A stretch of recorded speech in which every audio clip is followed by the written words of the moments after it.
ele envia a carta daquela pessoa atormentada, dizendo que ficou muito chateado com a discussão que teve com o cura, com o sacerdote da sua região, e possivelmente ele não teve argumentos, porque o padre começou a sacar textos bíblicos, versículos bíblicos, e ele ficou sem fala. Ele não conseguiu responder nem refutar os argumentos do padre. Então Kardec inicialmente diz a ele: o Espiritismo se dirige aos que não creem, ou aos que duvidam, e não aos que têm uma fé, e aos quais esta fé basta. Que não diz a ninguém que renuncie às suas crenças para adotar as nossas. E nisto ele é consequente com os princípios de tolerância e de liberdade de consciência que professa. Por este motivo, não poderíamos aprovar as tentativas feitas por certas pessoas de converter às nossas ideias o clero de qualquer comunhão. Repetiremos, pois, a todos os espíritas: acolhei prontamente os homens de boa vontade, dai luz aos que a buscam, pois não tereis êxito com os que julgam possuí-la. Não violenteis a fé de ninguém, nem a do clero, nem a dos laicos, já que vindes semear em campo árido. Ponde a luz em evidência, a fim de que a vejam os que a quiserem ver. Mostrai os frutos da árvore e dai a comer aos que têm fome, e não aos que se dizem fartos. E continua na sua carta, esclarecendo e explicando sobre o ponto bíblico levantado pelo sacerdote. E o ponto era exatamente sobre ressurreição dos mortos. E Kardec constrói um raciocínio interpretativo, trazendo textos que fazem referência ao Velho Testamento, a figura de Elias, ao Novo Testamento, a figura de João Batista, conecta os textos e tira uma interpretação brilhante. E no final, ele se dirige no discurso direto ao sacerdote. Mas por incrível que pareça, a maneira como ele finaliza essa carta parece um recado a todos os espíritas do futuro. Um caminho que o codificador abria no sentido de clarear qual deve ser a postura do espírita diante dos textos bíblicos, todos eles na sua totalidade. Kardec desabafa. Ele diz assim: não creais, Senhor cura, que estas observações sejam o resultado de um menosprezo às santas escrituras. Não, bem ao contrário, nós lhes rendemos talvez uma homenagem maior que a vossa. Isso é Kardec dizendo ao sacerdote. Nós rendemos uma homenagem às santas escrituras talvez maior do que a vossa, considerando a forma alegórica, nós lhe buscamos o Espírito que vivifica. Nelas, nas Escrituras, em toda a Bíblia, encontramos grandes verdades. E por aí levamos os incrédulos a crer e a respeitá-las. Respeitar as Escrituras. Ao passo que, apegando-se à letra que mata, fazem-nas dizer coisas absurdas e aumenta-se o número dos céticos. Quando eu encontrei esse texto, eu fiquei meditando profundamente. Kardec utiliza aqui Paulo de Tarso, quando diz a letra mata, mas o Espírito vivifica. Em todo o seu artigo ou carta, ele interpreta a ressurreição, mas sempre extraindo o Espírito que vivifica, o Espírito da letra, e argumentando de maneira forte e incisiva contra a interpretação literal. Apresenta argumentos científicos, argumentos lógicos, ele vai minando um a um todos os alicerces da interpretação literal e acaba aconselhando aquele sacerdote, mas parece que as palavras do codificador chegam a todos os sacerdotes do mundo, todos os espíritos que detêm responsabilidade religiosa, e diz ele: toda vez que apegamos à letra que mata, nós fazemos as Escrituras dizerem coisas absurdas. Elas não dizem, mas a interpretação literal adultera o profundo sentido da Bíblia. E o que isso provoca? Aumenta o número dos céticos, porque as pessoas que amam o raciocínio, que amam a clareza, as pessoas que prezam pela lógica, pelo bom senso, não conseguem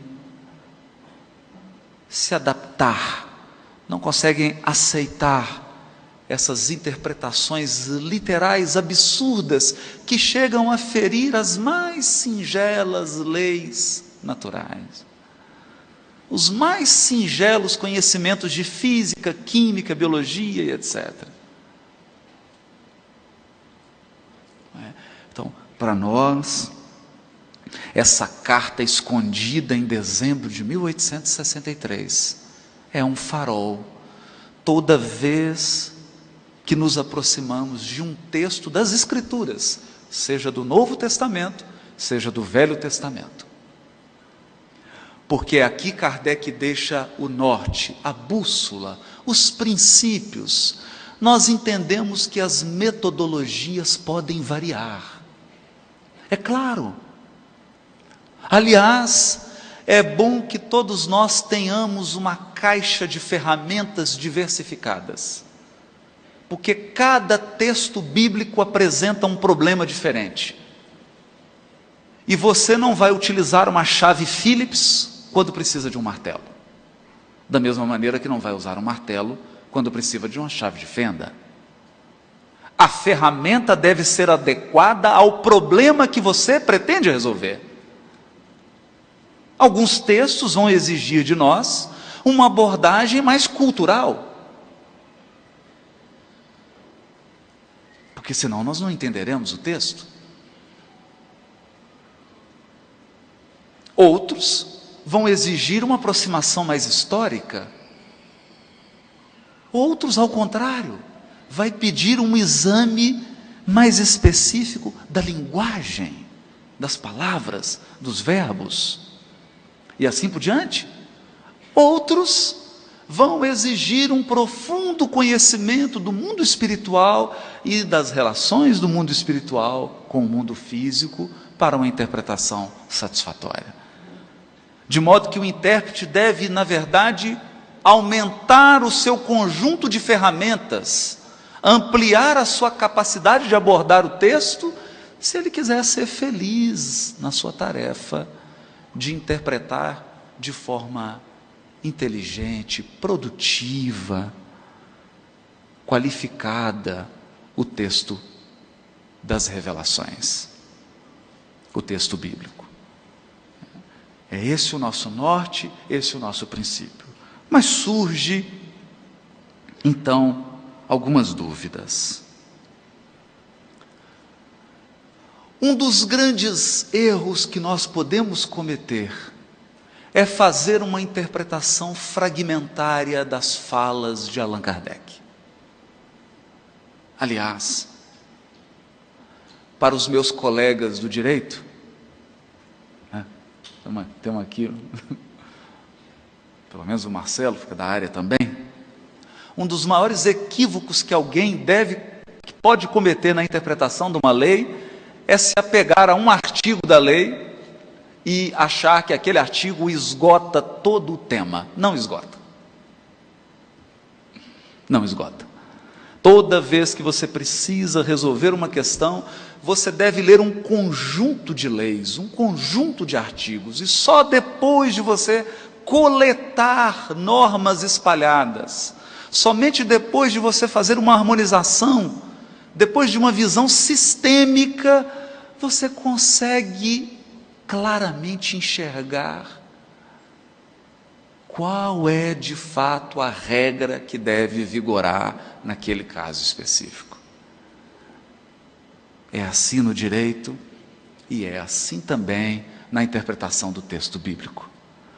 De modo que às vezes é muito perigoso fazer interpretações precipitadas.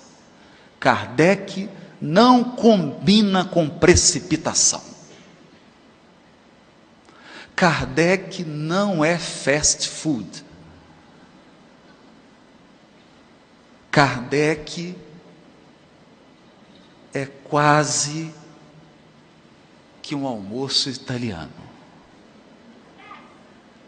Demora horas. É preciso degustar. É preciso tempo, é preciso amadurecer, colher em vários textos, examinar, ponderar, evitar excessos e exageros. Muitas pessoas leem um texto de um tema, perispírito, mundo espiritual, lê um texto em uma obra e acha que já esgotou o pensamento de Kardec sobre aquele assunto. Acontece que Kardec deixou 30 obras. 30. E sem um exame detalhado das 30, é impossível alcançar uma compreensão de qualquer assunto. E é o que nós nos propomos fazer neste momento. Através de algumas perguntas, nós iremos perguntar, mas quem vai responder será Kardec. Então comecemos a nossa jornada, essa jornada fascinante pela obra grandiosa do codificador.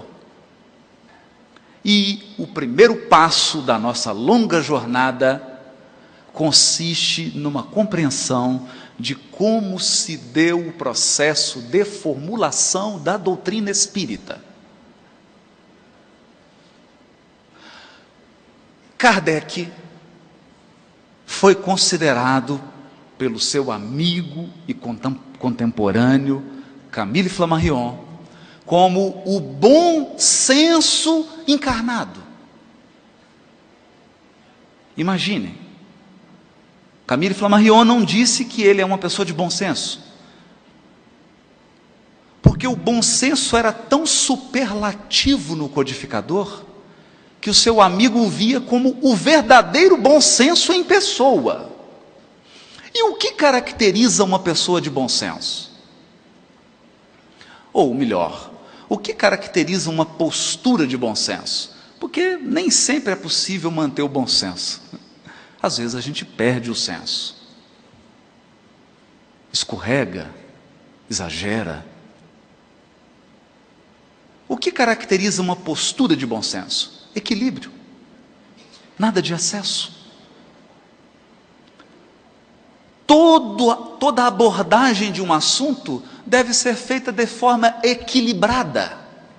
Tudo aquilo que representa um exagero foge do bom senso e, portanto, distancia-se da verdade. Segundo, Kardec sempre vai afirmar, sobretudo na introdução de O Livro dos Espíritos, é preciso fugir do espírito de sistema. É preciso fugir do espírito de sistema. O que é o espírito de sistema? O indivíduo é um intelectual, ele é dotado de uma inteligência incomum, acima da média, mas então, tomado de vaidade, arrogância e prepotência, ele constrói um modelo explicativo.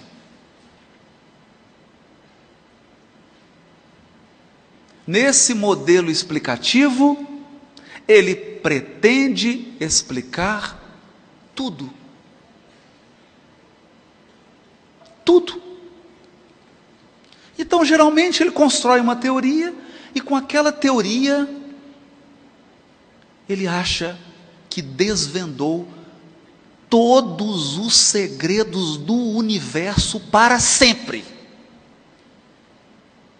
Isso é o espírito de sistema. E o espírito de sistema, ele quase sempre redunda no fanatismo, e depois do fanatismo, na infantilidade. Por uma razão muito simples. A capacidade humana de conhecer é limitada, ponto final. A criatura nunca conhecerá no mesmo nível de grandeza que o Criador. É claro. Porque senão o Criador deixa de ser a inteligência suprema. E a criatura passa a ter uma inteligência suprema igual à do Criador. Então nós teremos dois deuses. Está também na introdução de O Livro dos Espíritos. Os atributos do Criador são absolutos. Ninguém pode se igualar a Ele em nenhum dos seus atributos. Aliás, lição antiga deixada pelo próprio Cristo e lembrada pelo nosso querido Divaldo ontem, na abertura, quando citou a passagem do rapaz que chega querendo agradá-lo e dizendo, bom mestre. Ele diz, por que você me chama de bom? Bom só há um, que é meu Pai.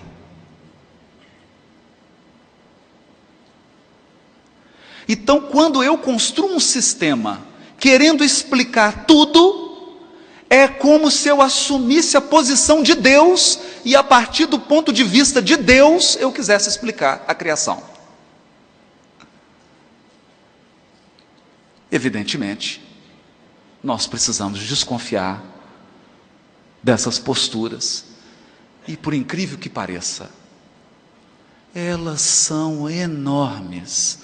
E Kardec recebeu durante o seu trabalho de codificação inúmeras propostas feitas por espíritos e por encarnados de enxertar na doutrina sistemas fechados que explicassem tudo, o que representaria uma contaminação da doutrina espírita. Isso é importante. Para que a gente tenha uma ideia, desse processo, há um texto no qual Kardec está falando sobre as gerações, em que ele afirma, Revista Espírita de janeiro de 1862. Ele diz que, sobre a origem das almas, se eu acho textual aqui, para ficar mais fácil citar.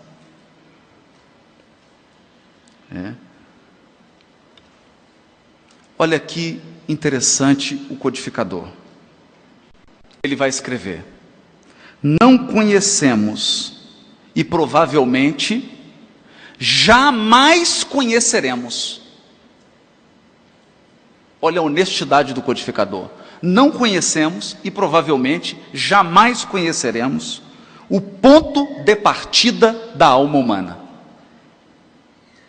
Tudo quanto sabemos é que os espíritos são criados simples e ignorantes, que progridem intelectual e moralmente, que em virtude do livre-arbítrio, uns tomaram um bom caminho, outros um caminho errado, que uma vez posto o pé no atoleiro, nele se afundaram cada vez mais, que depois de uma série ilimitada de existências corporais, realizadas na Terra e em outros mundos, depuram-se e alcançam a perfeição que os aproxima de Deus.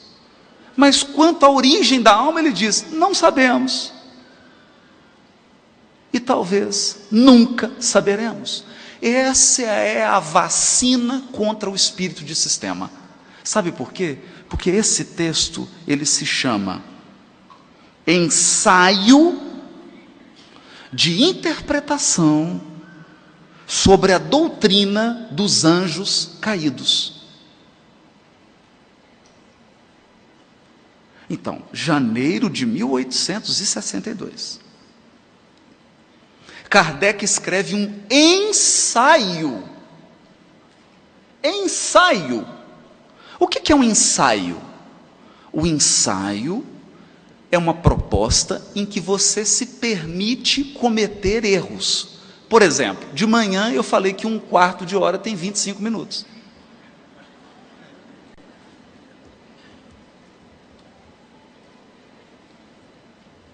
E aí eu precisei pegar a calculadora na hora do almoço, dividir 60 por 4, e deu 15. E aí o que eu descobri? Que se for para ficar com Jesus, a gente rouba 10 minutos, né? Acrescenta 10. Sim.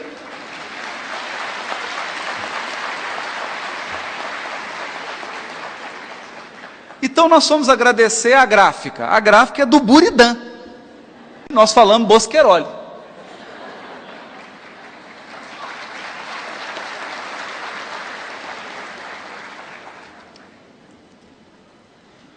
Esse ensaio foi publicado em janeiro de 1862, mas Allan Kardec irá incorporá-lo à Gênese, depois de muito tempo, depois de ouvir os espíritos, depois de testar ideias, e outra, depois de sentir a reação, porque Kardec tinha um cuidado com o movimento espírita, coisa que infelizmente hoje muitos espíritas não têm.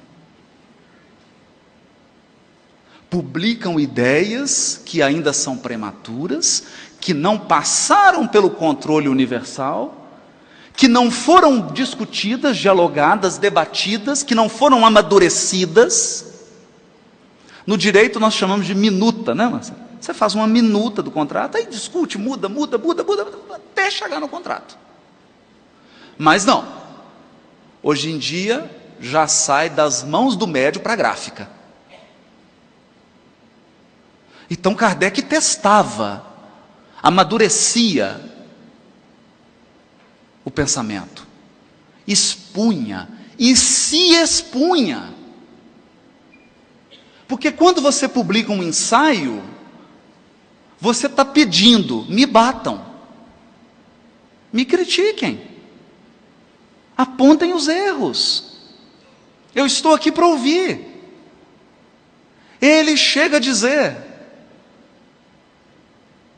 1858, primeiro fascículo da Revista Espírita, dizendo que ela seria uma tribuna livre. Discutiremos, mas não disputaremos. E aqui ele escreve um ensaio. Na edição da Federação Espírita Brasileira, o tradutor colocou uma nota. Essa teoria é aqui apresentada como simples hipótese e a título de ensaio. Tendo em vista provocar o exame da questão, faltava então a Allan Kardec elementos bastantes para uma afirmação peremptória. Mais tarde, já havendo passado pela prova do controle universal, essa tese foi inserida no livro A Gênese, capítulo 11, item 43 e seguintes, integrando definitivamente o corpo doutrinário do Espiritismo. É por isso que dissemos na introdução do volume 1 que a Revista Espírita era uma espécie de tribuna livre, na qual Allan Kardec sondava a reação dos homens e a impressão dos espíritos acerca de determinados assuntos ainda hipotéticos e mal compreendidos, enquanto lhes aguardava a confirmação.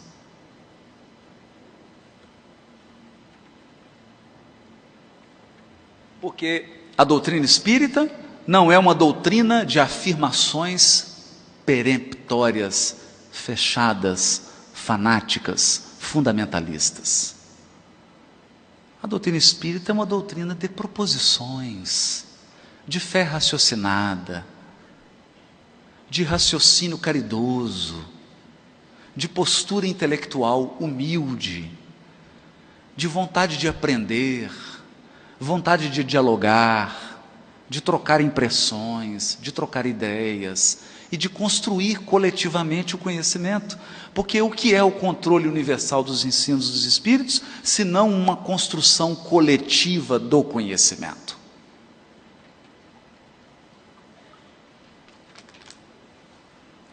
Pois bem, esse ensaio é muito especial,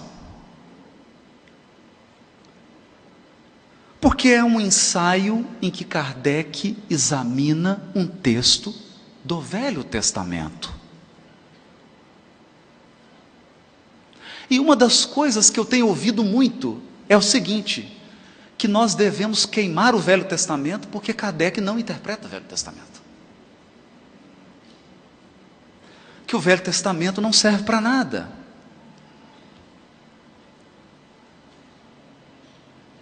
Que nós, na verdade, devemos queimar a Bíblia inteira. Porque quem tem o Evangelho segundo o Espiritismo não precisa de Bíblia. Não precisa de texto bíblico. O texto bíblico é incompatível com o Espiritismo. É impossível ser kardecista e estudar a Bíblia. Ou você é espírita, ou você estuda a Bíblia. Será? Eu prefiro que Kardec responda. Ele tem mais bom senso.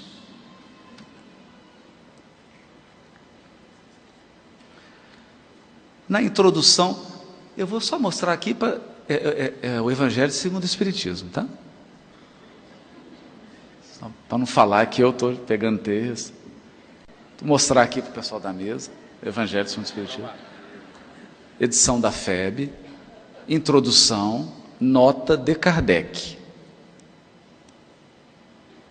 Ele diz assim: houvéramos, sem dúvida, podido apresentar sobre cada assunto maior número de comunicações obtidas numa porção de outras cidades e centros. porque também aprendi com Baldovino que Kardec se comunicava com mais de 1000 grupos espíritas, mais de 1000, cada qual com seus médiuns, ele mantinha relação. Então o que ele está dizendo aqui? Puxa vida, né? Imagina o tanto.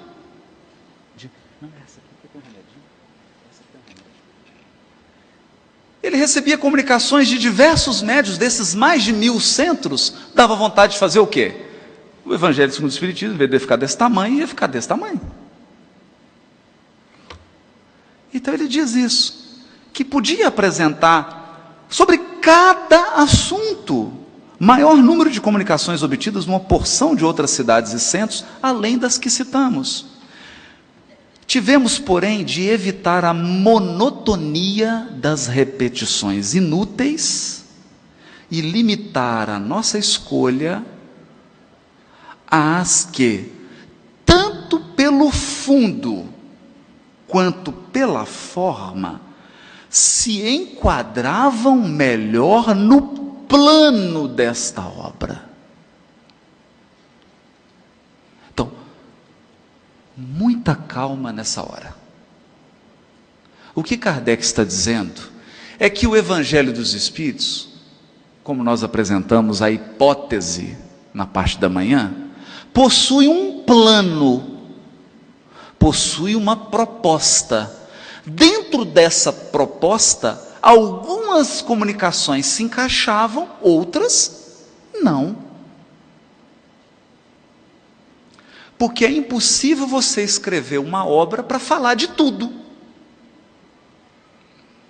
Quando você escreve uma obra, você se limita, você escolhe um conjunto de temas, de abordagens, e sobre elas você escreve. Kardec também tinha um plano. Então ele selecionou mensagens pela forma, porque a forma não pode ser grosseira. Às vezes o Espírito está até querendo dizer uma coisa boa, mas ele é grosseiro ao dizer. Ele é atrapalhado ao se expressar. E Kardec tinha um cuidado para que a forma da mensagem revelasse uma linguagem polida, objetiva, clara, didática. E também com relação ao fundo, porque se a mensagem tratasse de um assunto que não estava no plano da obra, não podia entrar no Evangelho segundo o Espiritismo. Reservando para publicações ulteriores as que não puderam caber aqui. É o próprio codificador que está dizendo que muitas mensagens, tanto pela forma quanto pelo fundo, foram reservadas para um momento posterior, porque não cabiam no plano do Evangelho segundo o Espiritismo. Então o Evangelho segundo o Espiritismo não esgota a interpretação do Evangelho. Ela dá o caminho, o roteiro, e ela estabelece, como nós vimos pela manhã, os alicerces da abordagem espírita aos textos das Escrituras. Isso sim.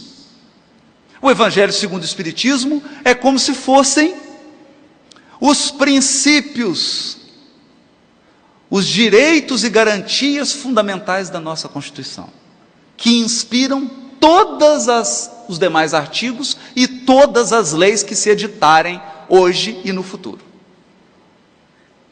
É esse o sentido.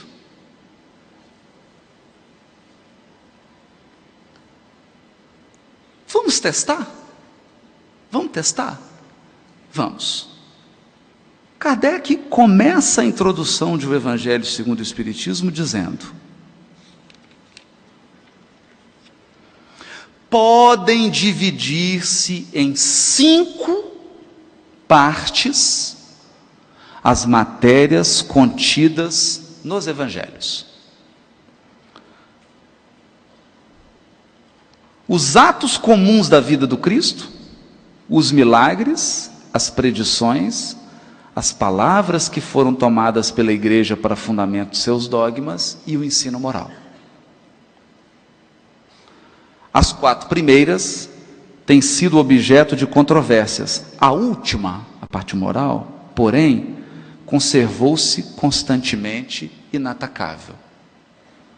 Diante desse código divino, a própria incredulidade se curva. E aí ele vai dizer que a obra, o Evangelho segundo o Espiritismo, abordará apenas uma das 5 partes em que os evangelhos podem dividir-se.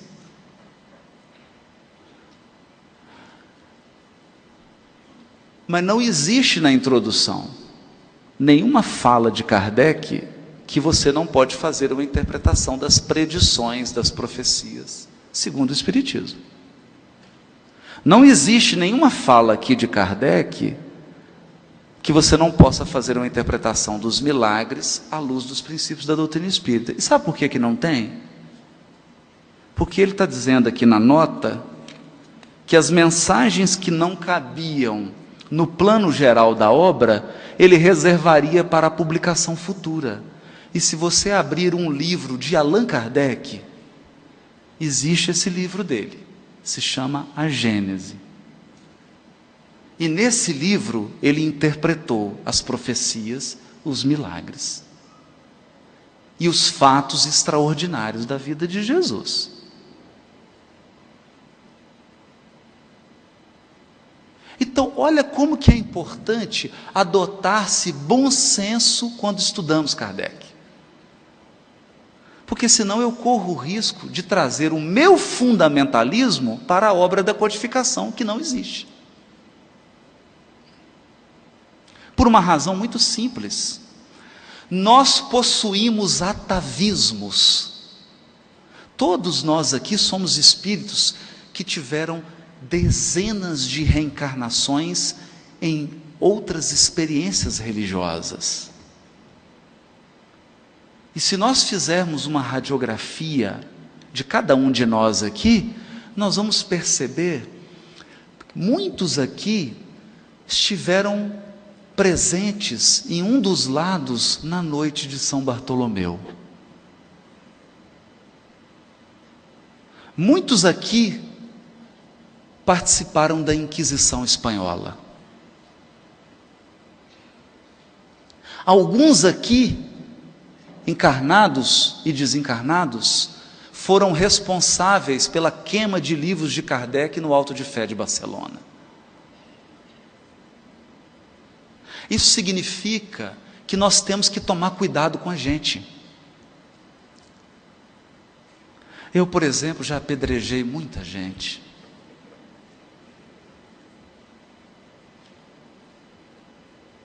Isso significa que o fundamentalismo está vivo dentro de você. O fanatismo está vivo dentro de você. O misticismo pode te engolir, porque ele está vivo dentro de você e dentro de mim. Se eu não tomar cuidado, ele me engole.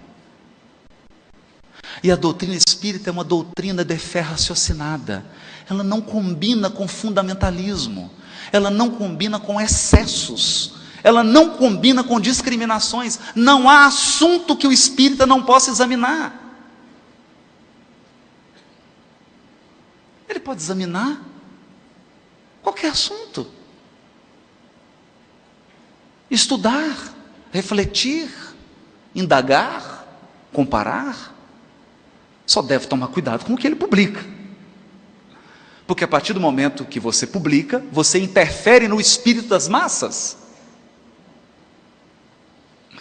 Eu aprendi no podcast gravado ontem com meu amigo Baldovino, que o espírito de Goethe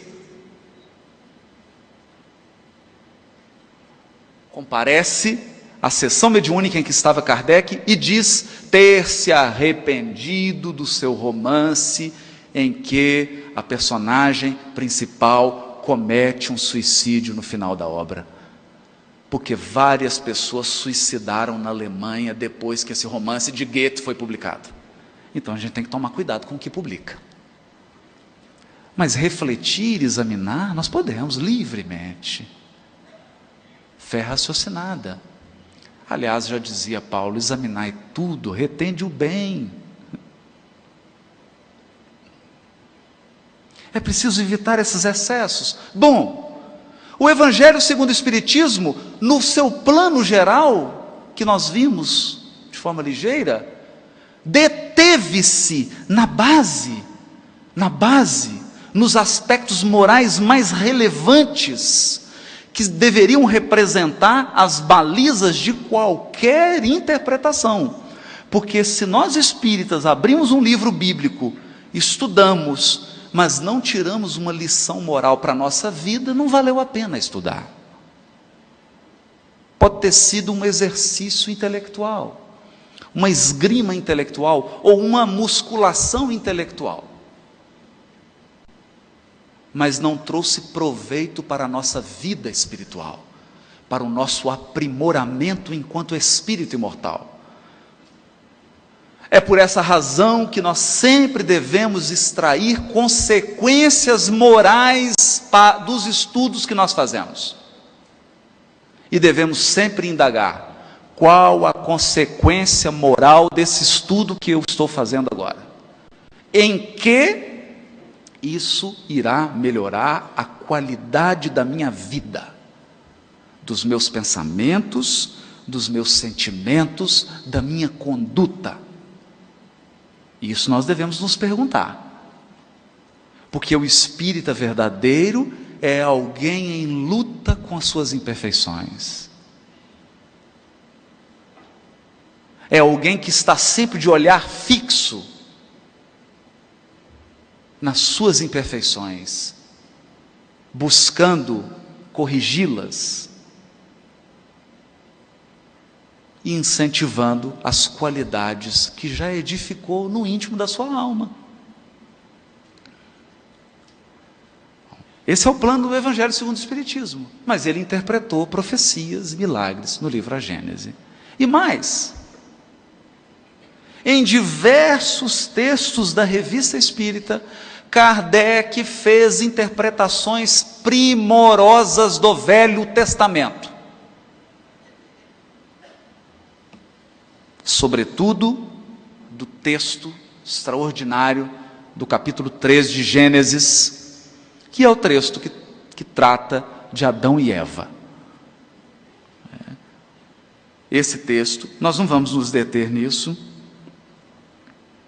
mas vale a pena ler e reler o ensaio de interpretação de janeiro de 1862 e ler o livro A Gênese, no seu capítulo 11, item 43, que fala sobre raça adâmica.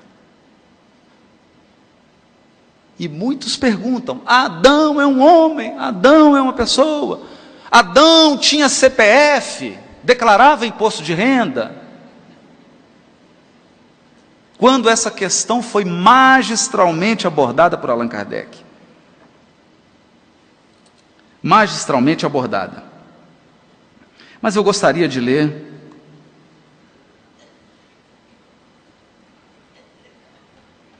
tomar um remedinho, senão o doutor Camargo puxa minha orelha.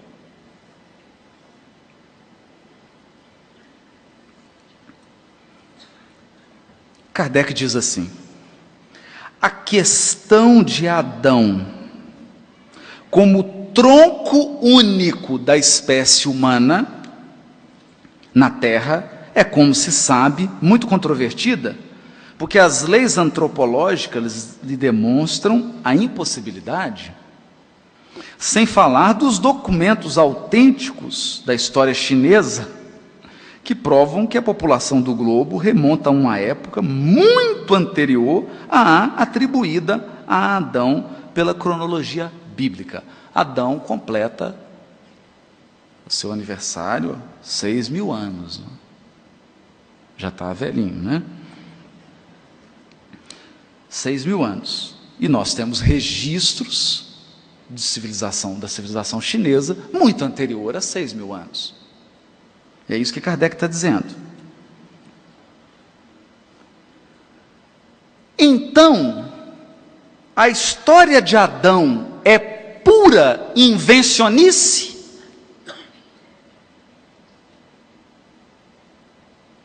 Esse é Kardec perguntando. Quer dizer que a história de Adão e Eva é pura invencionice? E nós escutamos isso direto. Escutamos isso frequentemente no meio espírita. Vamos deixar Kardec responder. Não é provável. É uma imagem que, como todas as alegorias, deve encerrar uma grande verdade, cuja chave só poderá ser dada pelo Espiritismo. Em nossa opinião, a questão principal não é saber se a personagem de Adão realmente existiu, nem em que época viveu, mas se a raça humana designada como sua posteridade é uma raça decaída. A solução dessa questão não é destituída de conteúdo moral, porque esclarecendo-nos quanto ao passado, pode orientar a nossa conduta para o futuro.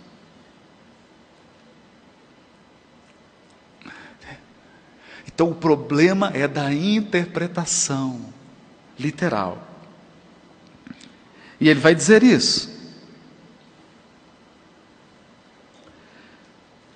A dúvida sobre esse ponto conduz naturalmente à dúvida ou mesmo à incredulidade sobre muitos outros pontos, porquanto, sendo falso o ponto de partida, igualmente falsa devem ser as consequências. E aí ele diz, tal raciocínio de muita gente. Pois bem, esse raciocínio cairá se considerarmos o espírito e não a letra do texto bíblico. Se nos reportarmos aos princípios mesmos da doutrina espírita, destinados, conforme já foi dito, a reavivar a fé que se extingue, olha, Kardec dizendo que os princípios da doutrina espírita tinham a missão de reavivar a fé. Notemos ainda que a ideia dos anjos rebeldes ou dos anjos decaídos do paraíso perdidos se acha em quase todas as religiões. E como tradição entre quase todos os povos, deve, pois, fundamentar-se numa verdade. Para compreender o verdadeiro sentido que se deve ligar à qualificação, não é... Aí ele começa a interpretar. Mas fugindo do sentido literal. Fugindo da... Porque o sentido literal é a interpretação mais fácil. É a mais simples. É a mais ligeira, porque ela não demanda raciocínio aperfeiçoado, ela é rápida. A interpretação literal é incrível. Então é interessante porque a pessoa pode chegar, abrir um texto do Evangelho e começar a fazer interpretações literais. E ela sempre vai fazer interpretações literais convenientes. Por exemplo, Epístola aos Hebreus, onde Paulo diz, como é sabido, como é conhecido, que é dado ao homem morrer uma só vez, vindo depois disso o juízo. Para falar, está vendo?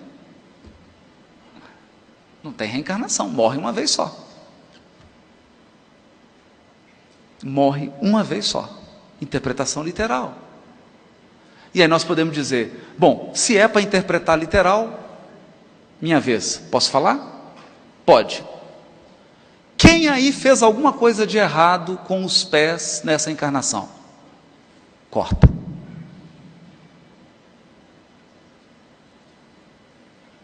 Com a mão? Corta. Vamos ficar só nesses dois membros, é o suficiente. Mas se você utilizou uma multiplicidade de membros, amarra uma mó de azenha no seu pescoço e pula num rio. Palavras literais do Evangelho.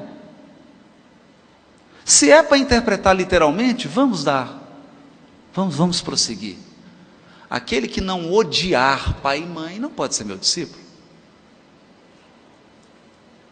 Portanto, é incompatível o amor que nós temos pela mãe e pelo pai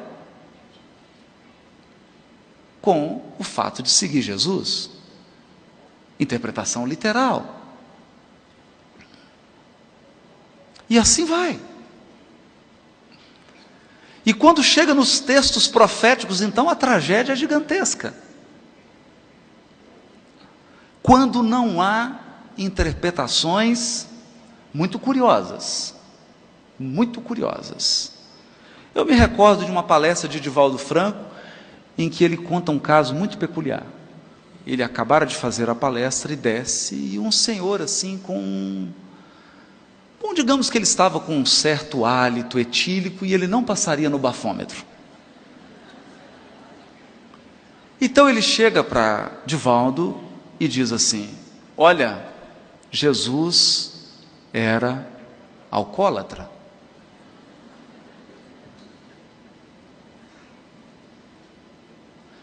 É curioso porque para Hezla Aslan, Jesus é um guerrilheiro. Um guerrilheiro envolvido numa guerra de libertação nacional.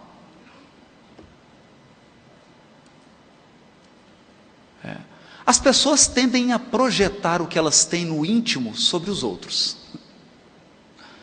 De modo que a gente tem uma tendência em só enxergar nos outros aquilo que a gente é. Bom, no caso desse senhor, embriagado, ele diz que Jesus era alcoólatra. Mas não é que ele era um exegeta razoável? Ele disse assim: quer ver, Divaldo, eu vou te provar. Interpretação do Evangelho. Ele diz: olha, Jesus foi para Caná da Galileia, acabou o vinho. 7 dias de festa. O que Jesus faz? Manda trazer 6 jarros grandes de água e transforma tudo em vinho. Bebeu tanto, mas tanto, que ele saiu perguntando assim: quem é minha mãe? Quem são meus irmãos?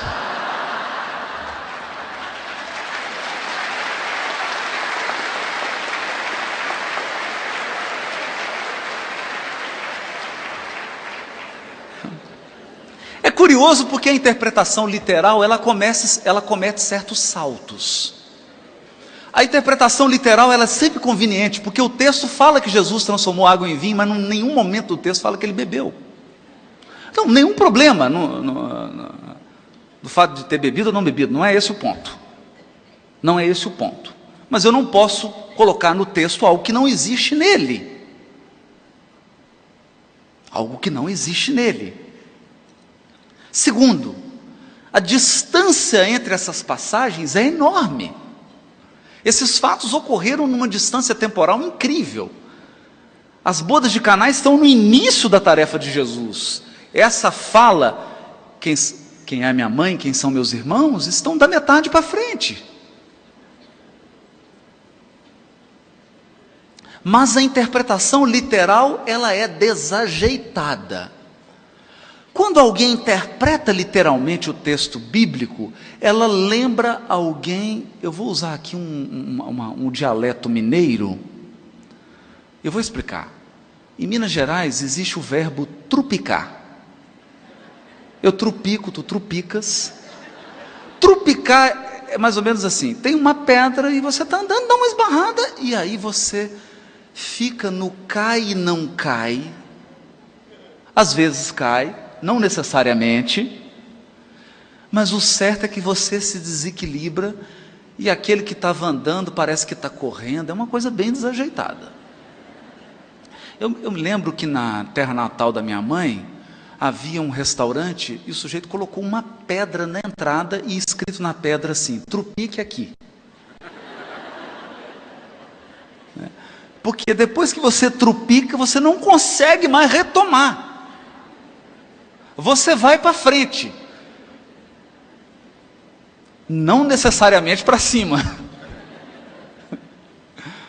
E a interpretação literal, ela tem esse caminhar desajeitado. A pessoa sai tropicando, e não consegue mais retomar o passo cadenciado e equilibrado, o que é um engano. Nesse ensaio sobre Adão e Eva, Kardec aborda inclusive outro tema. É interessante porque é o codificador interpretando o Velho Testamento. É o codificador. Mas, infelizmente, a revista espírita é tão pouco lida, tão pouco estudada.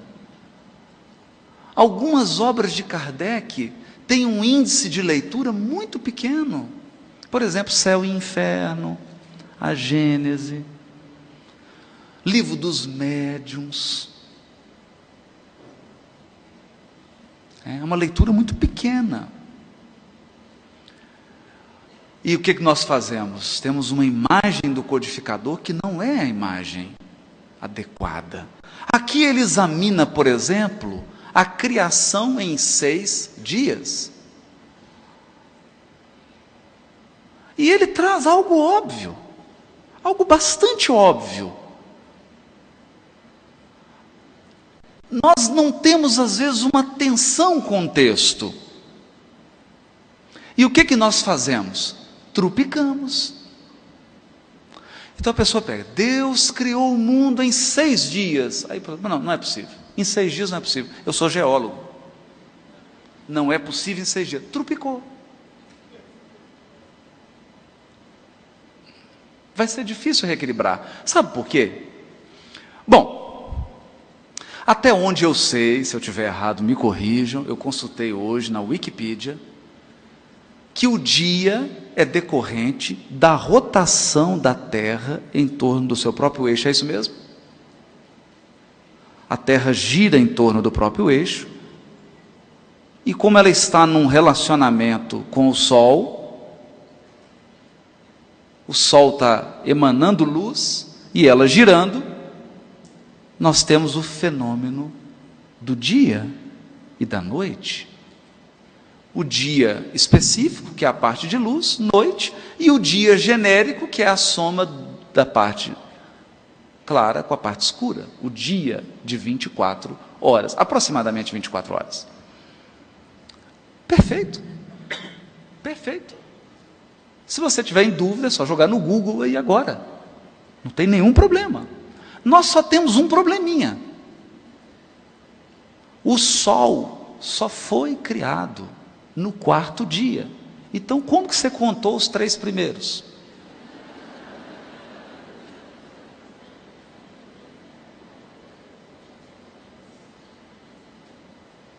Contou os 3 primeiros como não tinha Sol.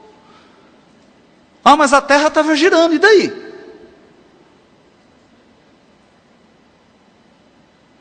Então, evidentemente que o texto não está falando de um dia, que representa 24 horas. E Kardec vai dizer isso. Kardec, com seu bom senso, vai dizer, esses dias da criação se referem a períodos mais ou menos longos. Ele também não fala, é tanto. Não. A períodos mais ou menos longos, e interpreta o texto. Então é sobre essas advertências que é importante de serem feitas. Kardec examina todos os textos, ele interpreta, e mais, ele utiliza os conhecimentos que os espíritos repassavam para ele, que constituem a doutrina espírita, para fazerem uma interpretação muito profunda desses textos bíblicos, mas sempre atentando para o espírito que vivifica, e não para a letra que mata. para o espírito. Agora eu gostaria de compartilhar algumas abordagens do codificador, ou algumas estratégias utilizadas por Kardec. Porque as estratégias que nós usamos hoje são as mesmas, não podem ser outras. Os exemplos estão na própria codificação.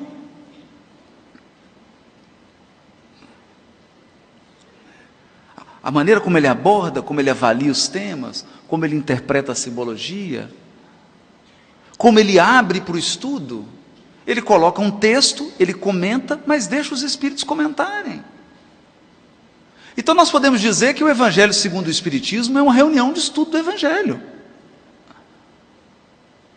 com uma pequena diferença. Nessa reunião está o Espírito de verdade, João Evangelista, Kardec, São Luís, Sócrates.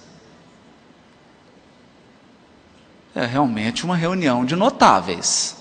São Vicente de Paulo, Paulo de Tarso. Mas é uma reunião. Ele ouve os espíritos, cada qual dá uma interpretação e um enfoque diferente. Cada espírito dá um enfoque diferente, às vezes falando do mesmo tema. Cada um dá a sua contribuição, a sua abordagem. E essa riqueza de abordagens produz uma interpretação rica, plural, lúcida e moralizante. Moralizante. Porque todas elas redundam numa consequência moral. Bom, então vamos.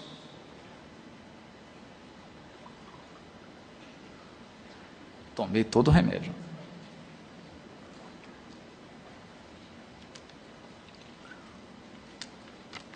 Primeiro, introdução de O Evangelho segundo o Espiritismo. Kardec diz assim: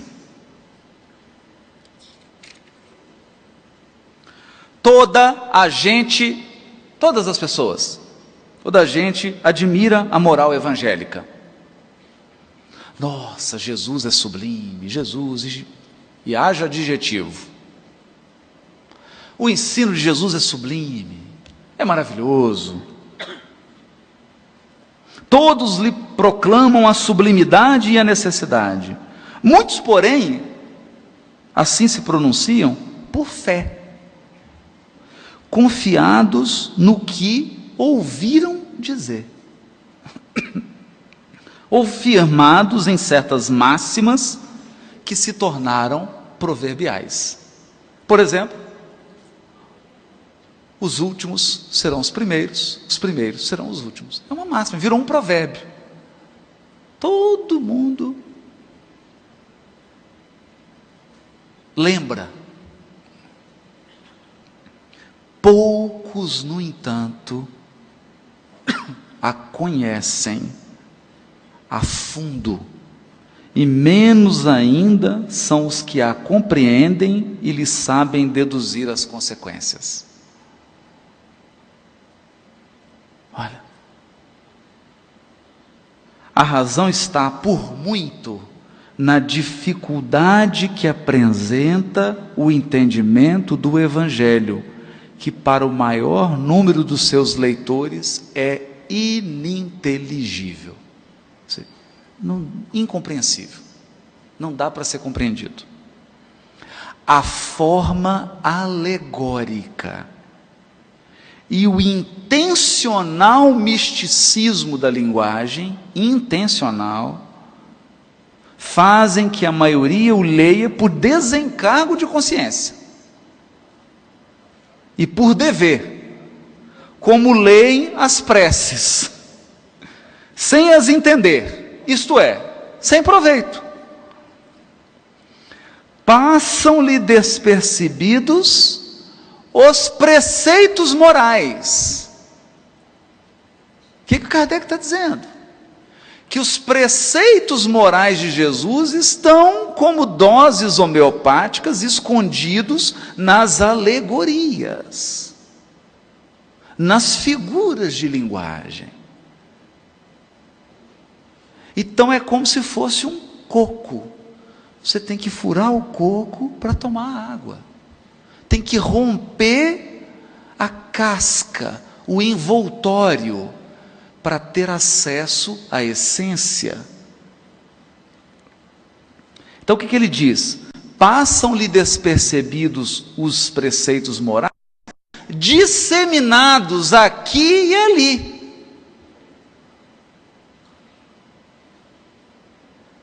Os ensinos morais de Jesus, eles estão disseminados pelo Evangelho. Disseminados. Nós vamos dar alguns exemplos aqui. Vai ficar mais interessante daqui a pouquinho. Intercalados na máxima das narrativas. Massa das narrativas. Impossível, então, apanhar-se-lhes o conjunto e tomá-los para objeto de leitura e meditações especiais. Quer dizer, isso é uma dificuldade. De fato, é difícil mesmo. E é por isso que ele se propôs a escrever o Evangelho segundo o Espiritismo. Mas o interessante é um pouquinho, ainda mais interessante, um pouquinho mais para frente, porque aqui ele detectou o problema, agora ele vai apresentar soluções. Olha como que Kardec se expressa. Muitos pontos dos evangelhos, vamos, eu vou tentar aqui um pouquinho de precisão terminológica. Evangelhos são 4, no nosso cânon ocidental: Mateus, Marcos, Lucas e João. Ele está dizendo que muitos pontos dos evangelhos, vírgula, da Bíblia. Bíblia já é um conceito mais amplo, porque inclui os 27 livros do Novo Testamento e mais de 60 do Velho.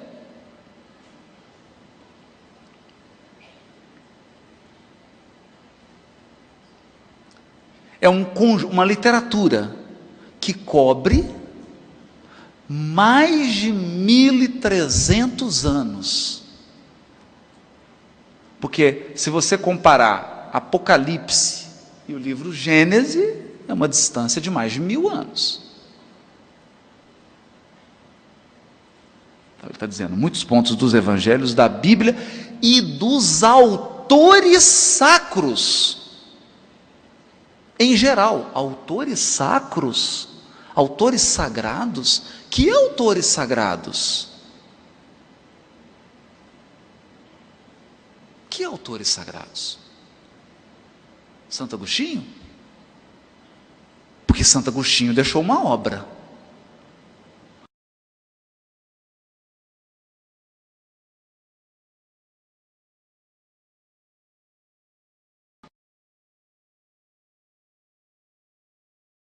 Sim, Fílon de Alexandria deixou uma obra interpretativa do Velho Testamento que teve uma profunda influência em João Evangelista e no apóstolo Paulo. Autores sacros. Então olha o que Kardec está dizendo, que muitos pontos dos evangelhos da Bíblia e dos autores sacros somente são ininteligíveis, parecendo alguns até irracionais, por falta da chave que faculte se lhes apreenda o verdadeiro sentido. Essa chave está completa no Espiritismo. Como já o puderam reconhecer os que o têm estudado seriamente, e como todos mais tarde, ainda melhor, o reconhecerão. Ele escreveu isso em 1864, dizendo que só mais tarde, ele escreveu em 1864, desencarnou em 1869, e disse que só mais tarde nós iríamos compreender que o Espiritismo é essa chave. Chave para quê? Para entender os evangelhos, a Bíblia e os autores sacros.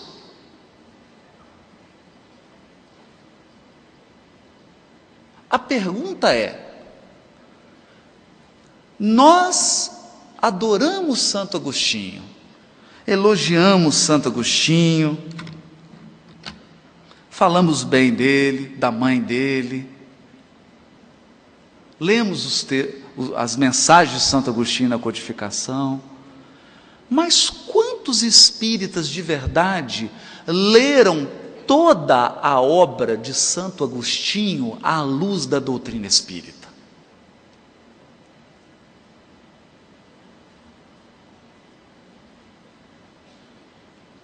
O Kardec não está dizendo que o Espiritismo tem a chave para interpretar esses autores? Então por que nós não estamos lendo eles?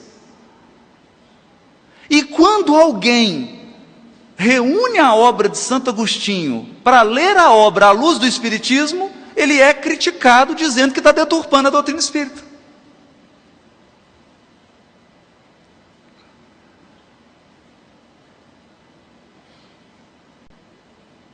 Então o nosso medo é que a lucidez, o bom senso de Kardec esteja sendo afastado e no seu lugar esteja tomando conta o fundamentalismo. Esse é o nosso medo. De nós abandonarmos a fé raciocinada para nos tornarmos espíritas fanáticos, leitores literais e convenientes de alguns textos de Kardec.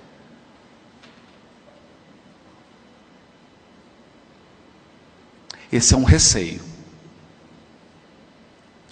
grave. Porque, por exemplo, na Revista Espírita de 1858, Kardec faz um estudo das tríades dos druidas.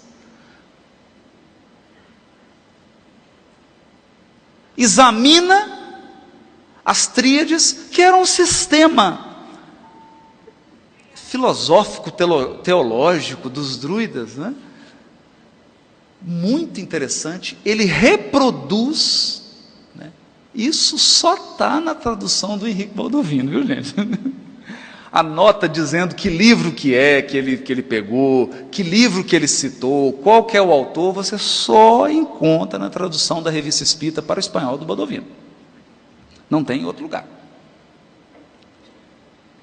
Ele toma um dos maiores especialistas e estudiosos dos druidas, estuda tríade por tríade, reproduz, depois o que ele faz? Ele compara o conteúdo que está ali com a escala espírita, inclusive coloca uma tabela,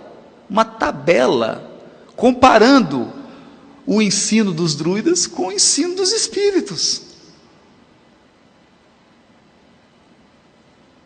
mostrando como que a doutrina espírita iluminava o entendimento daquela tradição religiosa, evidentemente separando o joio do trigo, é óbvio, tenho dúvidas, porque ele examinava, saía algum livro com alguma teoria e ele escrevia um artigo, ali ele se permitia examinar, discutir, raciocinar.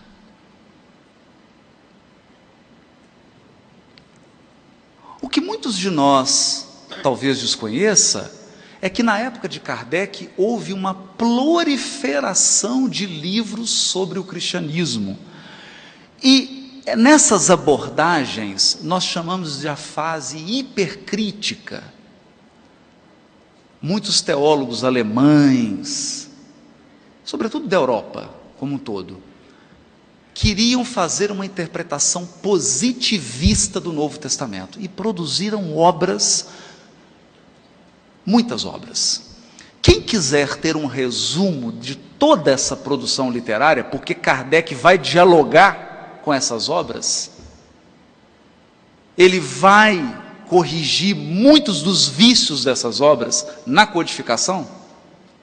Quem quiser ter um resumo dessa produção literária, basta ler a obra de Albert Schweitzer, chamada Jesus Histórico.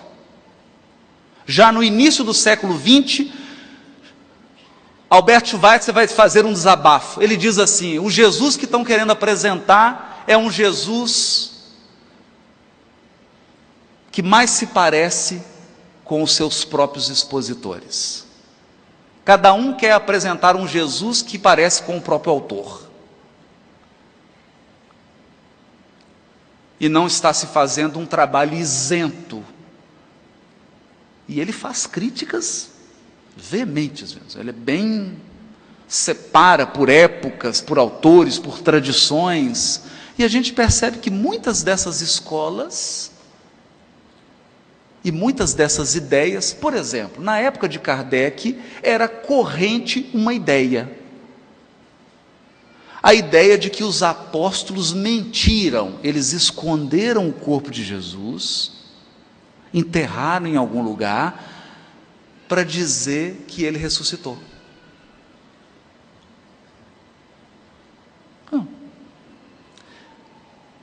E como essas ideias, como diz o Alistair McGrath e outros teólogos, como essas ideias são zumbis, se você ressuscitá-las e publicar um livro, seu livro será primeiro lugar do New York Times. Essa ideia não tem nenhum sentido, não tem nenhuma fundamentação, não tem nenhuma base histórica. Nenhuma. No entanto, continuam a ser publicadas obras falando sobre isso. Já na época de Kardec havia dezenas de obras, inclusive de pessoas que se diziam da árvore genealógica de Jesus e Madalena. Diz que Jesus casou com Madalena, teve filhos, e ele era da família. Tinha até a árvore genealógica lá, até chegar em Jesus e Madalena. Tudo isso estava publicado, e Kardec dá mostras de que conhecia profundamente essa literatura. Quer dizer, ele não era ingênuo. Ele sabia o que estava dizendo. Por isso, ele vai acrescentar, na introdução de O Evangelho segundo o Espiritismo, um item muito importante. Por que esse item é importante? Porque o Albert Schweitzer vai dizer na sua obra de abuso dos historiadores na abordagem à figura de Jesus. Por isso que o livro dele se chama Jesus Histórico. Abuso. Quer dizer, os historiadores ou pseudo-historiadores da época diziam coisas que eles não tinham como provar nem 5% do que estavam dizendo. E Kardec, no item 3 do Evangelho segundo o Espiritismo, vai escrever notícias históricas.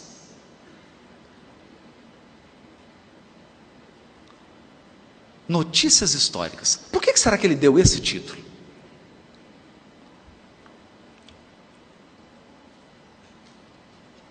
Deu um título.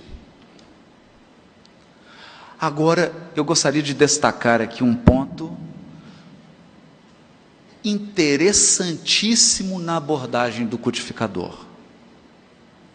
A pesquisa histórica sobre Jesus, eu não vou me delongar sobre isso, que é um assunto espinhoso, muito específico, e não é um assunto para um seminário como esse. A pesquisa do Jesus histórico pode ser dividida em 3 fases. A última fase, que é a fase atual, os historiadores chegaram a uma conclusão genial.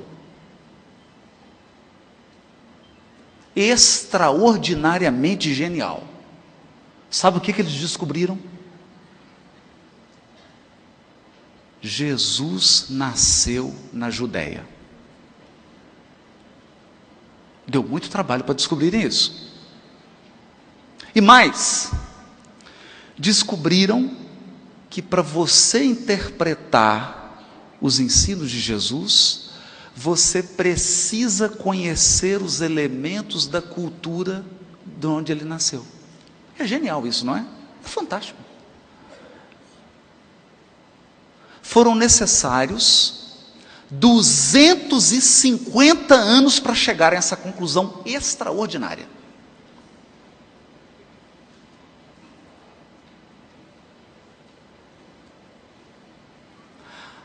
Há inclusive um desses historiadores que é bastante sarcástico, e ele diz assim, lembrando de um quadro, isso só foi possível, a terceira onda de pesquisa do Jesus histórico só foi possível depois da Segunda Guerra Mundial, o Holocausto dos judeus.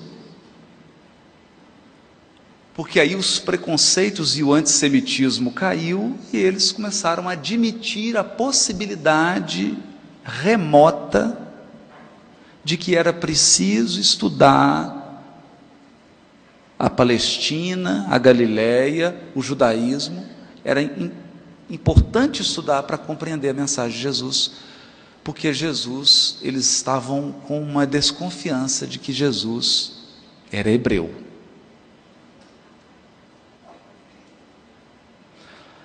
Há um quadro, então, na Alemanha, muito curioso, e que esse historiador utiliza dentro do seu livro para mostrar esse corte. O quadro é o seguinte, é uma grade do nazismo, do lado de fora um tanto de judeu preso, iriam entrar, era um campo de concentração, então tem uma grade, do outro lado da grade tem uma mesa com um crucifixo e Jesus pregado na cruz, do outro lado da grade, mas na grade está escrito assim, proibida a entrada de judeu. E então esse historiador diz, entrou.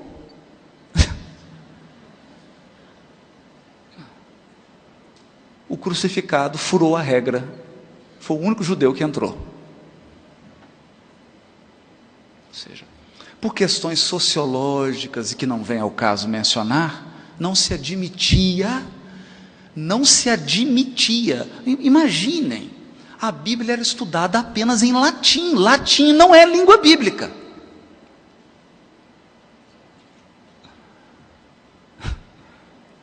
O grande problema da reforma protestante, a grande questão, dentre outras, né, além das vendas de bênçãos, etc., mas a grande questão é que nós queremos estudar a Bíblia na língua original. Não pode. Não pode estudar a Bíblia. Imagina, dizem, não, o povo não pode estudar a Bíblia. As pessoas não podem ter acesso à Bíblia. Segundo, não pode estudar a Bíblia na língua original, porque tem que estudar em latim, que é a língua da igreja. No entanto, 1864, Kardec,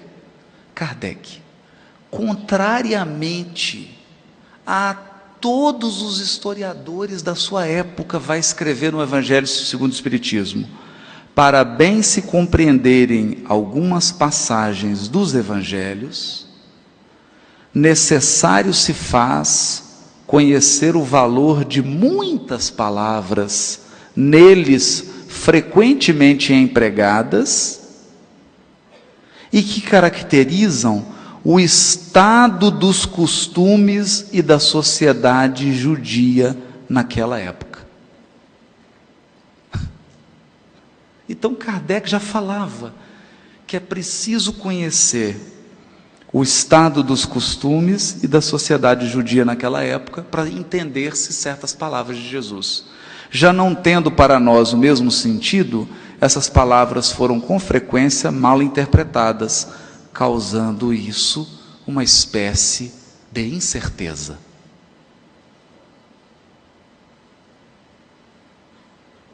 Então, por exemplo, vamos dar alguns exemplos.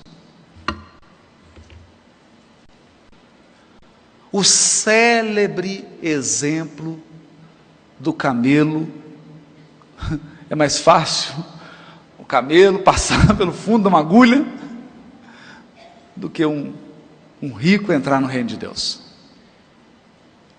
Já se falou tanta coisa sobre esse camelo e sobre essa agulha, inclusive sobre a existência de uma porta em Jerusalém que chamava a Porta das Agulhas, por onde passavam os camelos, mas por incrível que pareça, nunca ninguém achou essa porta em Jerusalém, até agora.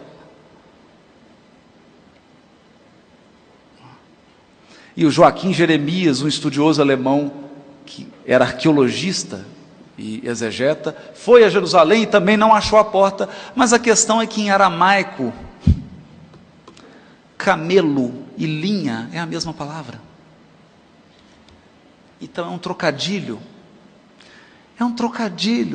mas tem outros. Querem ver como tem outros? E como é que são curiosos? Por exemplo, filhos em hebraico ou aramaico, abanim, banim, pedras, abanim. Então basta você acrescentar um a, um azinho, e o que era filhos passa a ser pedras. Banim, filhos, abanim, pedras. Curioso, não é? Curioso. Pois bem, se você abre o texto de Gênesis, Abraão olha para as estrelas e Deus diz para ele: a tua geração será numerosa, porque será a geração dos crentes no Deus único. Então Abraão é o patriarca, é o pai das multidões, é aquele que tem numerosos filhos. Ora, filhos, banim, pedras, abanim, os filhos de Abraão são as pedras vivas da fé. Bonito, né? Bonito. É um trocadilho. Você coloca um azinho, filho vira pedra. Então Abraão é a rocha da fé, e os filhos dele são pedras.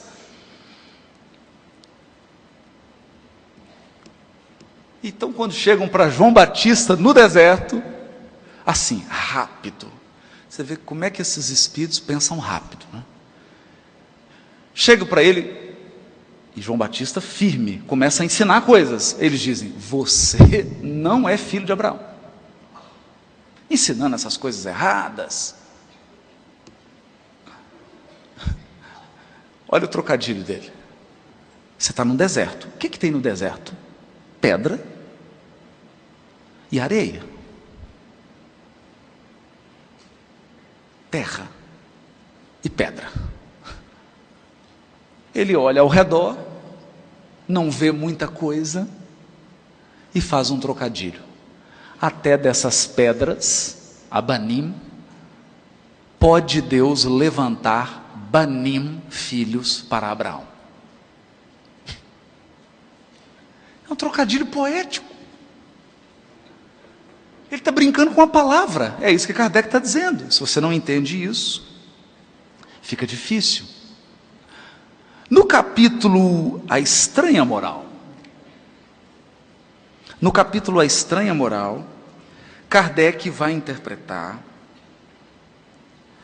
um texto difícil, um texto muito, muito, muito difícil, que é o texto que fala sobre o ódio. Aquele que não odiar pai e mãe, odiar aos pais, ou abandonar pai e mãe, também é outra passagem, não pode ser discípulo de Jesus. Mas o que Kardec faz? Ele repete. Ora como ele começa a comentar: certas palavras, aliás muito raras, atribuídas ao Cristo, fazem tão singular contraste com o seu modo habitual de falar, que instintivamente se lhes repete o sentido literal. Sentido literal. Sem que a sublimidade da sua doutrina sofra qualquer dano. Ou seja, o que o Kardec está dizendo? O ensino de Jesus não pode sofrer dano, porque ele é sublime, então a interpretação literal está equivocada. Escritas depois de sua morte, pois que nenhum evangelho foi redigido enquanto ele vivia, lícito é acreditar-se que, em casos como este, o fundo do seu pensamento não foi bem expresso. Ou, o que não é menos provável, o sentido primitivo, passando de uma língua para outra, há de ter experimentado alguma alteração. Basta que um erro se haja cometido uma vez, para que os copiadores o tenham repetido, como se dá frequentemente com relação aos fatos históricos. E aí Kardec chama o professor, o senhor Pesani. E esse senhor Pesani, que conhecia grego e hebraico, redige uma nota para Allan Kardec, explicando a palavra odiar, que não tem o sentido que tem para nós no português.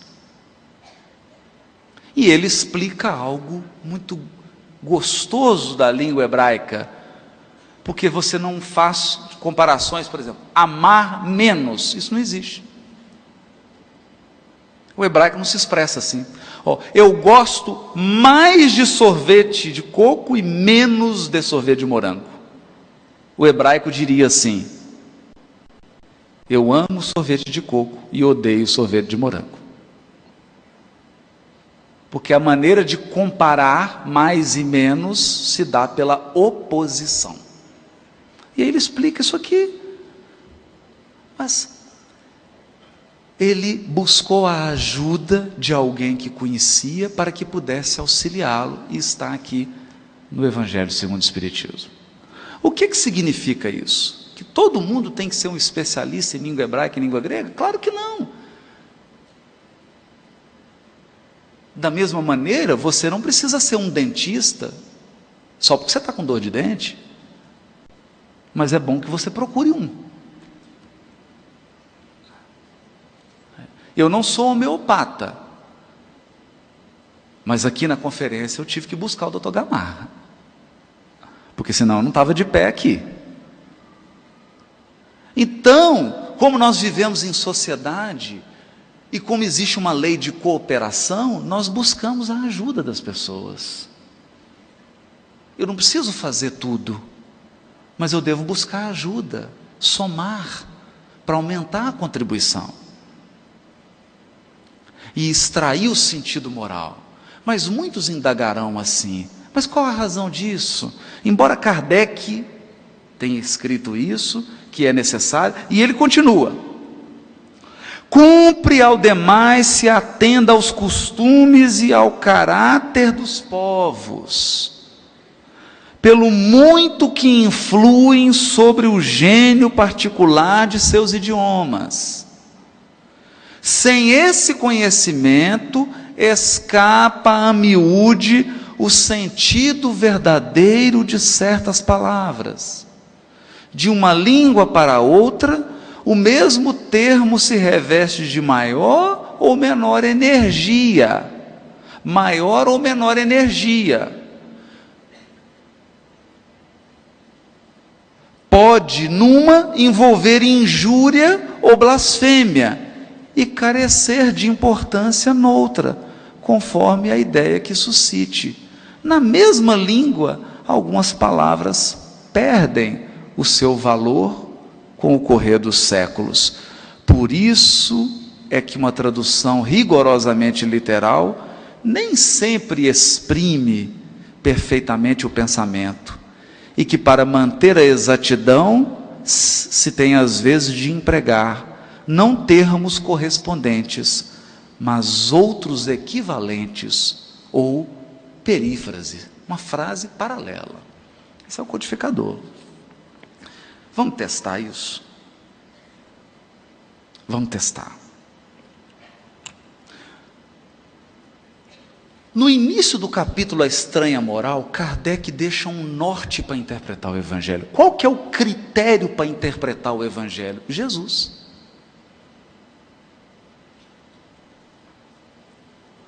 O critério para saber se a sua interpretação está no caminho certo ou não é Jesus.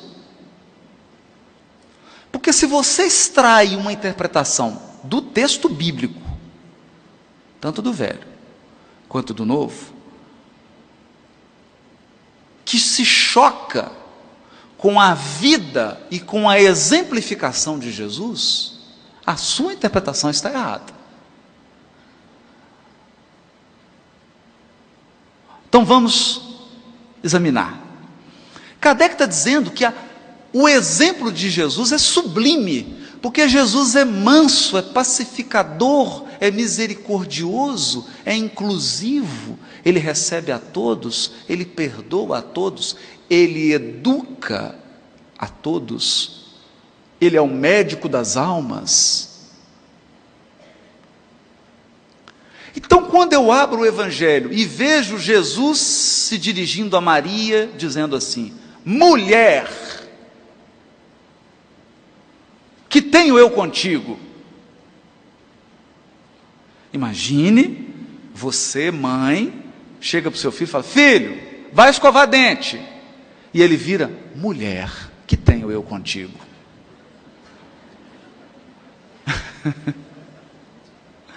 É isso que Kardec está dizendo. Acontece que não foi isso que Jesus disse.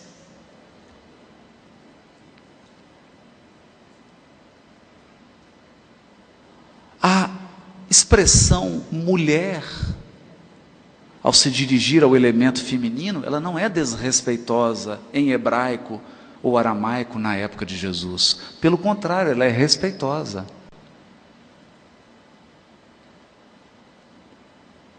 Já começa por aí. E o que Jesus disse foi uma expressão idiomática, que traduzida literalmente significa: mulher, respeitosamente, é como se ele dissesse assim: senhora, senhora. Literalmente, o que há entre mim e ti? Faz sentido isso, literal? Não faz, em português não faz, porque é uma expressão idiomática. Essa expressão idiomática, o que há entre mim e ti, está atestada na literatura da época, e ela significa: o que isso tem a ver comigo? O que isso me diz respeito? Então é como se eu dissesse para algum dos nossos amigos da mesa, eles me perguntassem algo e eu dissesse assim: Senhor, mas o que isso diz respeito a mim? O que eu tenho a ver com isso? Isso não me diz respeito. É isso que ele está dizendo para a mãezinha dele: senhora, isso não me diz respeito. É uma expressão idiomática que, se interpretada corretamente, segundo o valor da expressão idiomática, ela é mais condizente com a postura moral e respeitosa de Jesus. Por quê? Por que ela é? Vamos examinar? O que Jesus faz na cruz? O que ele faz na cruz? Ele fala: mulher, eis aí teu filho. Filho, eis aí tua mãe.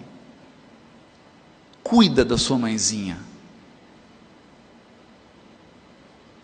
É coerente. Então o critério para interpretar é Jesus, porque a conduta dele é 100% coerente. Vamos mais. Vamos avançar. Jesus é preso. É curioso que em passagem anterior, eles tentam prendê-lo, e ele passa no meio deles e ninguém vê. e diz assim: ainda não é chegada a minha hora. E ponto final, ninguém prendeu. Mas chega uma hora que ele se entrega. Vem Judas, e aí começa o trabalho de Jesus com Judas. Começou um pouquinho antes. Ele fala: amigo, a que vieste? Você está vindo aqui por quê? Jesus tinha essas perguntas. Essas perguntas de Jesus são desconcertantes.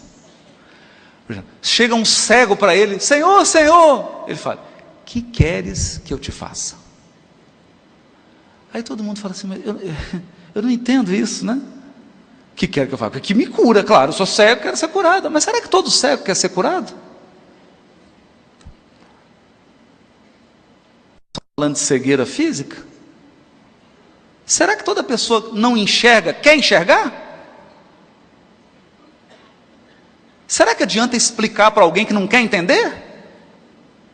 Adianta explicar para alguém que quer deturpar as suas palavras e usar contra você? Adianta? Ele fala: o que queres que eu te faça?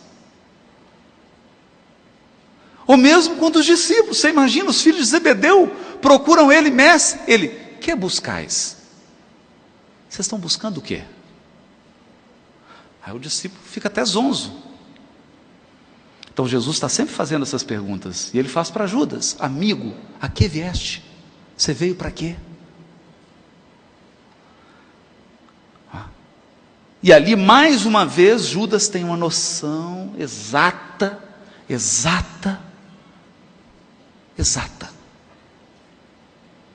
de que Jesus sabia o seu propósito e o seu equívoco, e estava se entregando.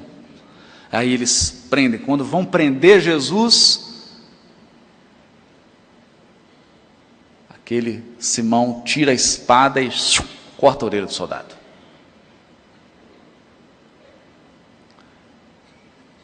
Imaginem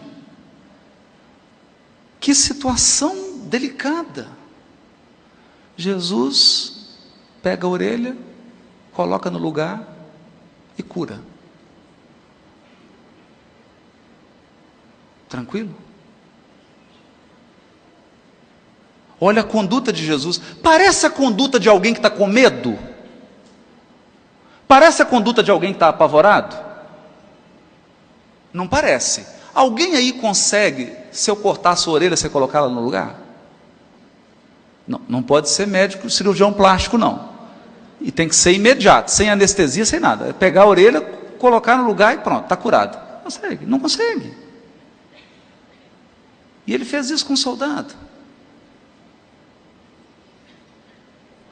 E aí, quando ele chega na cruz, ele diz assim: Deus, meu Deus, por que me abandonaste? Aí todo mundo fala: nossa, Jesus ficou com medo, tadinho. Ficou com medo. Pois, mas como é que ficou com medo, sendo que ele curou a orelha do soldado? Que história estranha é essa? Faz sentido essa interpretação?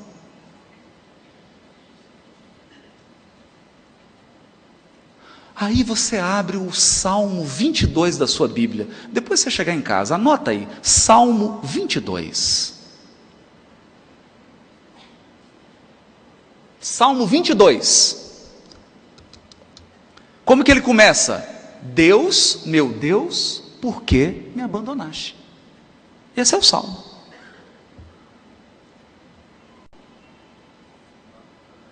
Esse Salmo foi composto provavelmente mais de 700 anos antes de Jesus. Então não tem jeito de Jesus ter inventado ele. Jesus recitou o Salmo 22 na cruz. Por quê? Vamos seguir Kardec? O que Kardec diz aqui?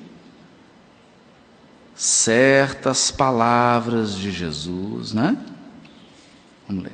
Textual.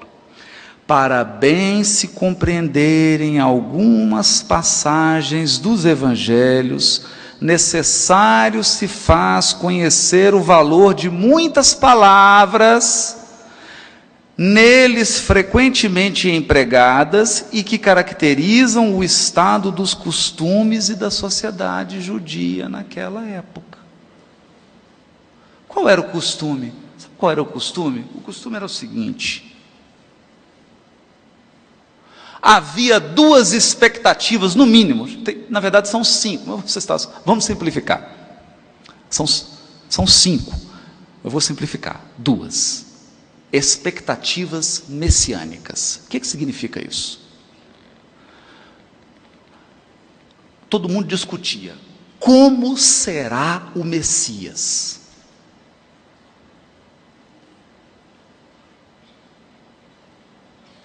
Bom, o Messias, ele será X. Vou provar. Aí a pessoa abria um salmo e lia o salmo. Está aqui, ó. Lia um salmo messiânico. Aí a pessoa dizia, não, o Messias será Y. Abria um salmo e dizia, ó, lê esse salmo aqui. Isso era o comum. Então, por exemplo, alguns diziam, o Messias será da linhagem de Davi. Ele será um rei que vai começar uma guerra, vai libertar o povo hebreu, e o povo hebreu vai se tornar o grande dominador do planeta Terra. E citavam uma porção de salmos, que falam da realeza do Messias. Essa é a tese do Hesla Aslan, que acabou de escrever o livro, Jesus o Zelota, dizendo que Jesus é um guerrilheiro que pretendia a libertação nacional dos judeus. E se tornou primeiro lugar no New York Times, um best-seller, e ele já cumpriu a missão dele, porque já ganhou milhões de dólares com a venda desse livro.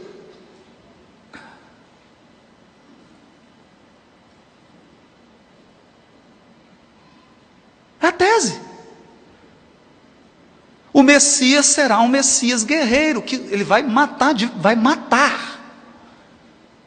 Ele vai começar uma guerra, ele vai matar pessoas. E vai assumir o poder temporal.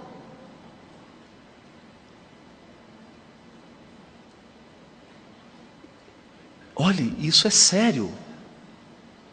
É sério porque quando Tito invade Jerusalém, está lá no livro há 2000 anos, nem Flávio José, é um massacre, porque as pessoas acreditavam que já tinha ali o Messias guerreiro, e eles resistem, e o Império Romano destrói tudo.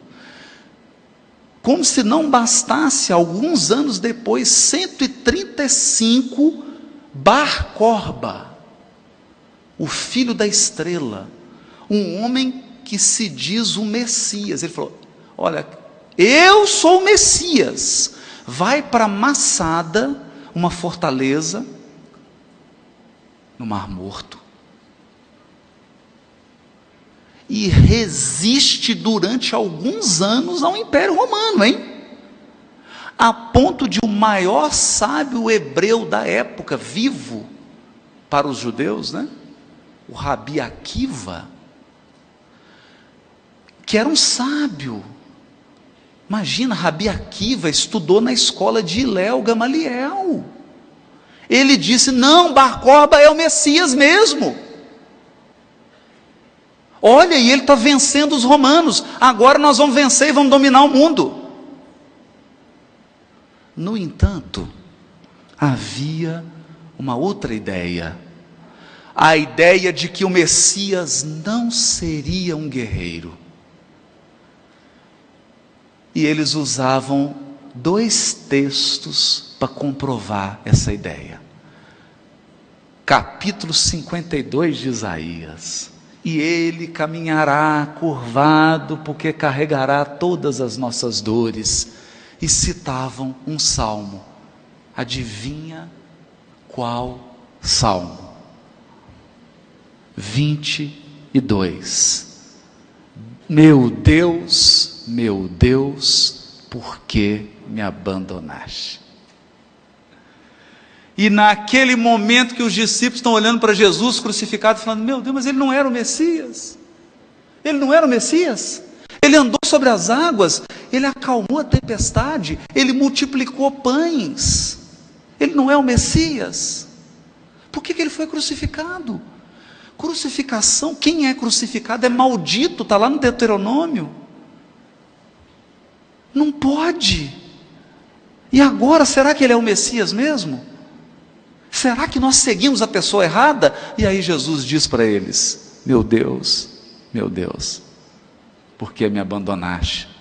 Citando o Salmo 22. Para quem lê, um pingo é letra. E para encerrar, na ceia pascal, o patriarca que preside a ceia, é ele que parte o pão, é ele que coloca o vinho. Pode ser, porque se tiver mais de uma família reunida, né, vários filhos com as suas esposas, aí é o avô. Então é sempre o patriarca mais antigo que preside a cerimônia.